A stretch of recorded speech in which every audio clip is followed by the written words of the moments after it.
ನಾ ಹುಚ್ಚದೀನಿ ಹಿಂದುತ್ವಕ್ಕ I am mad Hindu ಅಂತ ಅಂದ್ರು ಠಾಕ್ರೆ ಅವರು. ಅವ್ರ ಮನ್ಯಾಗ ಒಂದು ಮೊಹಮ್ಮದ್ ಪೈಗಂಬರ್ ಹುಟ್ಟೈತಿ.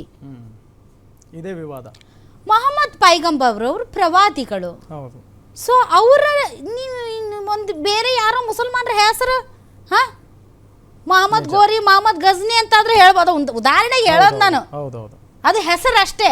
ಬಟ್ ಇದು ಆ ಧರ್ಮ ಅತ್ಯಂತ ಹೆಚ್ಚು ಗೌರವಿಸುವ ಮತ್ತು ಆರಾಧಿಸುವ ಮೊಹಮ್ಮದ್ ಪೈಗಂಬರ್ ಹೆಸರು ಅಲ್ಲಿ ಯಾಕೆ ಬೇಕಾಗಿತ್ತು ಇವ್ರಿಗೆ? ನಿಜ. ಅವ್ರಿಗೆ ಗೊತ್ತಲ್ಲ, ಅವರು ಒಬ್ಬರು ಸಂಸದರಿದ್ರು, ಕೇಂದ್ರ ಸಚಿವರಿದ್ರು, ಈಗ ಶಾಸಕರಿದ್ದಾರೆ. ಅವ್ರಿಗೂ ಗೊತ್ತು ಒಂದು ಲಿಮಿಟ್, ಎಷ್ಟು ಮಾತಾಡಬೇಕು, ಎಲ್ಲಿ ಮಾತಾಡಬೇಕು, ಹೆಂಗೆ ಮಾತಾಡಬೇಕು. ನೀವು ಸಾಬ್ರ ವಿರುದ್ಧ ಮುಸಲ್ಮಾನರ ವಿರುದ್ಧ ಮಾತಾಡಬೇಡ್ರಿ ಅಂತ ಅಂದಿಲ್ಲ. ನಿಮ್ಗೆ ವಾಕ್ ಸ್ವಾತಂತ್ರ್ಯ ಐತಿ, ನೀವು ಮಾತಾಡ್ರಿ. ಯಾರು ಹೆಂಗೆ ಸ್ವೀಕರಿಸ್ತಾರ ಅದು ಬೇರೆ ವಿಚಾರ.